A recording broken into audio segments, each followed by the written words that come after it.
Aku Muslim, saat mencari Tuhan, Yesus datang. Stay di sini di Kesaksian Luar Negeri Podcast. Aku dulunya sangat taat pada agama Islam. Orang tuaku juga Muslim dan aku banyak belajar dari mereka.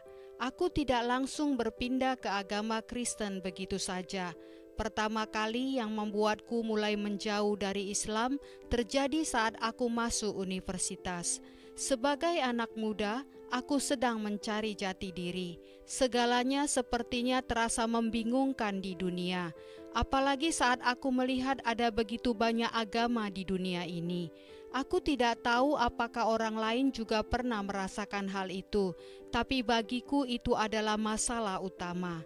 Aku berpikir Tuhan itu bukan Tuhan yang membingungkan, tapi kenapa ada begitu banyak agama yang berbeda? Dan kalau Tuhan itu satu-satunya Tuhan yang benar, seperti yang Dia katakan, kenapa agama-agama mengklaim Tuhan itu begini dan begitu? Semua itu membuatku mundur sejenak dan berpikir, ini seperti teka-teki yang begitu rumit untuk bisa kuselesaikan. Jadi aku putuskan untuk mengambil jarak dari semuanya itu dan mulai hidup dengan caraku sendiri. Tapi itu justru membawaku ke dalam kegelapan. Selain kuliah, aku juga bekerja. Di tempat pekerjaanku, aku dikelilingi oleh orang-orang yang tidak percaya pada Tuhan. Mereka terlihat santai, bahagia dan puas dengan hidup mereka. Aku pun mulai berpikir, kalau mereka bisa hidup tanpa percaya pada Tuhan, mungkin aku juga bisa. Mungkin aku bisa berhenti memikirkan apakah Tuhan itu Allah atau Kristus. Kupikir itu akan membuatku lebih damai dan bebas dari kebingungan. Jadi aku menjalani hidupku sesuka hati. Tapi gaya hidup seperti itu justru menjerumuskanku ke dalam banyak dosa. Karena aku tidak mengenal Tuhan dan tidak paham akan arti takut akan Tuhan, aku tidak merasa bersalah. Aku bahkan menghapus seluruh konsep tentang surga, neraka, dan Tuhan yang selalu melihatku dari pikiranku. Kupikir, sudahlah, aku hidup seperti ini saja. Namun suatu hari aku pergi bekerja, dan tiba-tiba aku diserang rasa cemas dan depresi yang sangat berat. Itu terjadi begitu saja dan terasa sangat aneh, karena sebelumnya aku merasa baik-baik saja. Sekarang aku sadar, waktu itu rohku sedang berteriak minta tolong pada Tuhan. Aku terjebak dalam kedagingan, dalam hal-hal duniawi dan tidak mengenal Tuhan sama sekali.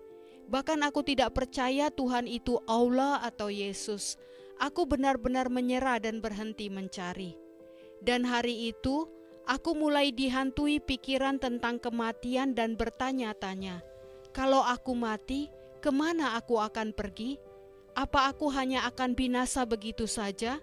Semua itu membuat hatiku begitu tersiksa. Dulu aku tidak peduli dengan hal-hal seperti itu, tapi kini aku sadar, waktu itu rohku sedang menangis dan berteriak.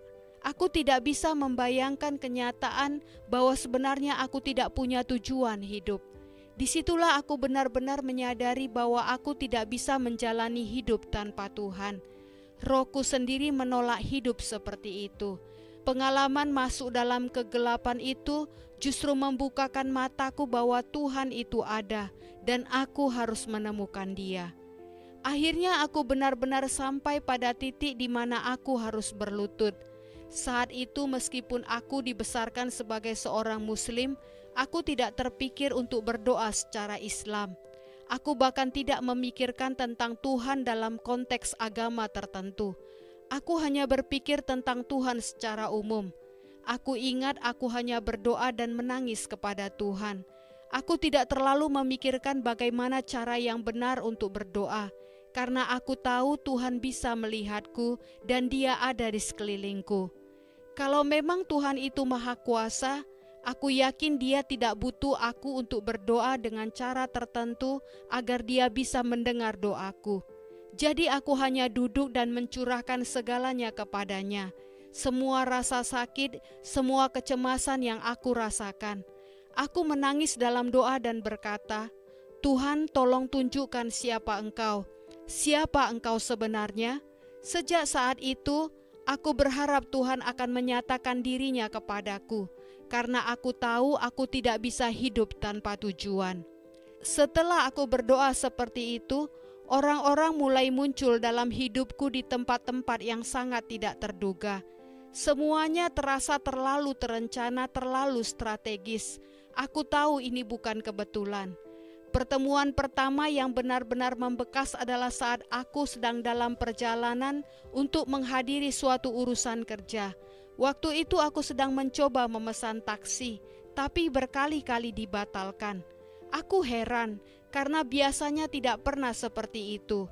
Aku berada di tengah-tengah London Bridge, sibuk mencoba memesan taksi seperti orang pada umumnya. Memang tempat itu sangat ramai, jadi aku bisa mengerti kalau sedikit sulit.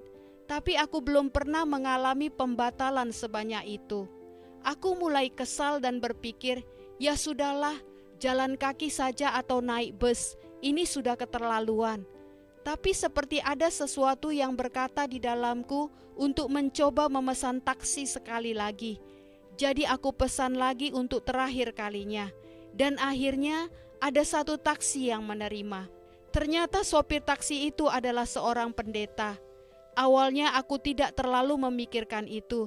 Tapi dalam hati aku mulai bertanya-tanya, apa maksud dari semua ini? Lalu dia mulai berbicara tentang Kristus. Kami hanya mengobrol biasa, dia tidak mencoba memaksaku untuk menjadi Kristen. Dia hanya bertanya tentang imanku, dan aku pun mulai bercerita tentang perjalananku, bahwa aku sedang mencari Tuhan, dan belum tahu kemana arah pencarianku akan membawaku. Aku bilang bahwa aku berasal dari latar belakang Muslim, dan sekarang aku sedang terbuka terhadap apapun yang Tuhan ingin tunjukkan padaku, entah itu lewat Islam, Kristen, atau bahkan agama lain. Itulah percakapan yang kami bicarakan di dalam taksi. Bahkan dia bilang kepadaku bahwa dia sebenarnya bukan sopir taksi, dan itu adalah shift terakhirnya hari itu. Dari situ aku mulai berpikir, wow, apakah ini cara Tuhan menyampaikan sesuatu kepadaku? Soalnya aneh sekali. Bagaimana mungkin semua taksi yang aku pesan dibatalkan, lalu akhirnya justru aku bertemu dengan dia. Dan itu bukan karena aku berdoa secara khusus seperti yang sering dikatakan orang tentang apa yang kamu pikirkan dan katakan akan terjadi padamu. Tidak seperti itu. Ketika aku berdoa dan bertanya kepada Tuhan tentang siapa dia, aku tidak mengatakan apakah engkau ini atau apakah engkau itu. Aku hanya berkata, Tuhan, aku ingin mengenalmu, tolong tunjukkan siapa engkau. Aku tidak perlu berdoa dengan cara tertentu agar Tuhan mendengar doaku, karena aku percaya kalau Tuhan memang mengasihiku dan ingin aku tahu kebenaran, maka Dia pasti akan menunjukkan dirinya kepadaku. Dan justru karena aku sungguh-sungguh mencari Dia, aku menemukannya. Dan aku bisa mengalami semua kejadian yang menurutku ajaib itu. Aku ingat satu kali setelah pulang dari acara minum-minum sepulang kerja, aku agak mabuk waktu itu. Aku berjalan menuju stasiun untuk pulang. Saat itu malam hari, gelap dan hujan. Tiba-tiba ada dua orang perempuan muda menghampiriku. Mereka langsung menyapaku dan mulai berbicara tentang Tuhan. Mereka bertanya, tahukah engkau siapa Tuhan itu sebenarnya?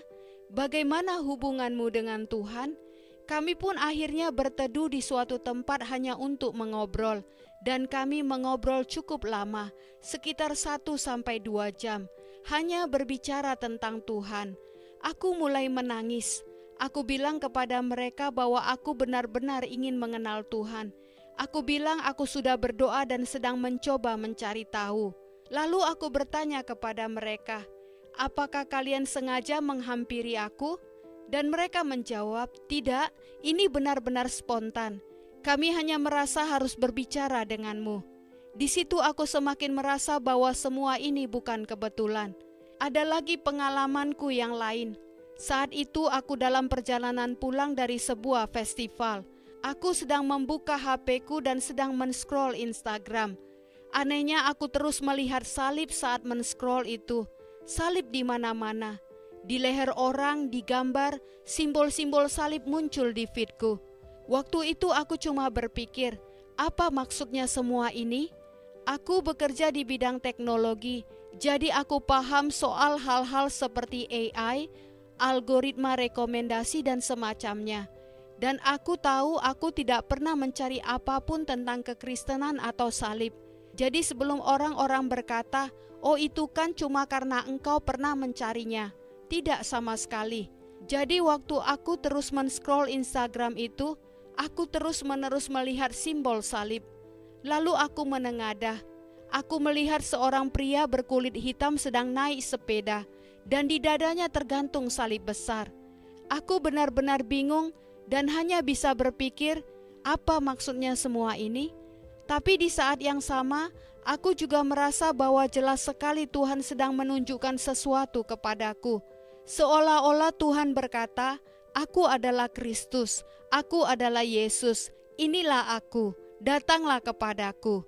Karena aku memang mencarinya dan bertanya kepadanya siapa dia, dengan bertanya secara umum, "Tuhan, siapakah engkau?" Aku pernah punya pengalaman dengan Yesus waktu aku masih kecil. Tapi saat itu aku pikir pengalaman itu berasal dari sumber yang salah. Karena aku dibesarkan sebagai seorang Muslim, jadi aku merasa itu bukan sesuatu yang benar. Usiaku waktu itu sekitar 7, 8, atau 9 tahun. Itu adalah satu-satunya mimpi atau penglihatan dari masa kecilku yang masih aku ingat sampai sekarang. Aku ingat malam itu aku terbangun di tengah malam, dan aku melihat semacam bayangan. Saat gelap kita bisa melihat pantulan cahaya dari luar lewat jendela, seperti bayangan mobil yang lewat. Aku melihat ke arah dinding. Pertama yang kulihat adalah bayangan mobil yang lewat. Tapi setelah itu aku melihat salib. Aku langsung ketakutan dan buru-buru kembali tidur. Waktu itu aku pikir, ini pasti salah, tidak mungkin ini benar. Jadi aku lupakan saja pengalaman itu. Tapi sekarang entah kenapa ingatan itu kembali muncul, dan aku percaya Tuhan sedang berusaha menunjukkan siapa dirinya, bahkan sebelum aku bertanya kepadanya, karena Dia tahu bahwa suatu saat aku akan bertanya kepadanya.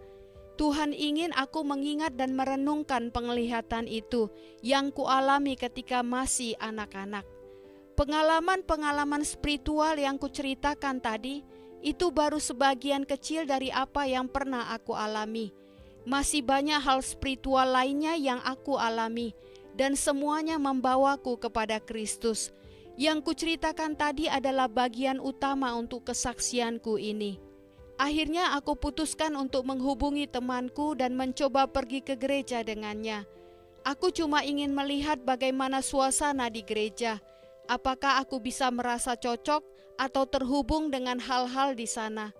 Karena meskipun aku sudah melihat semua tanda-tanda lewat pengalaman-pengalaman itu, aku ingin mengenal Tuhan lebih dalam lagi. Aku ingin merasakan sesuatu dari Tuhan yang tidak bisa diberikan oleh siapapun atau apapun di dunia ini. Karena alasan merasa masih perlu diyakinkan lagi, aku putuskan datang ke gereja temanku itu. Aku pergi ke gereja dan melihat paduan suara menyanyikan lagu-lagu pujian yang sangat indah. Aku ingat di gereja itu aku mendengarkan pujian-pujian itu dan melihat bagaimana orang-orang begitu mengasihi Tuhan. Bagaimana mereka mencurahkan hati mereka sepenuhnya, bersukacita, memuliakan dan menyembah Tuhan. Dan tiba-tiba aku mulai menangis tanpa bisa kukendalikan. Aku sendiri tidak tahu bagaimana aku tiba-tiba bisa menangis. Aku tidak sedang merasa sedih, aku juga tidak punya niat untuk menangis. Tapi air mata itu terus mengalir dan aku tidak bisa berhenti menangis. Sampai akhirnya temanku harus mengambil tisu dari kamar mandi buatku agar aku bisa berhenti menangis. Dan saat menangis itulah aku merasakan kehadiran Roh Tuhan di sana.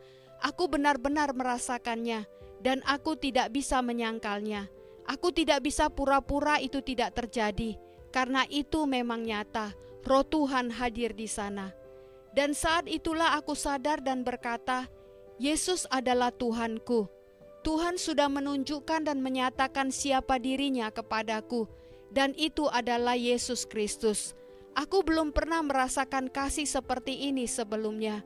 Aku menangis karena mendengar lagu-lagu penyembahan kepada Yesus, bukan karena aku sengaja menangis, tapi karena roh di dalamku terhubung dengan kasih-Nya yang begitu besar yang Dia curahkan kepada kita semua.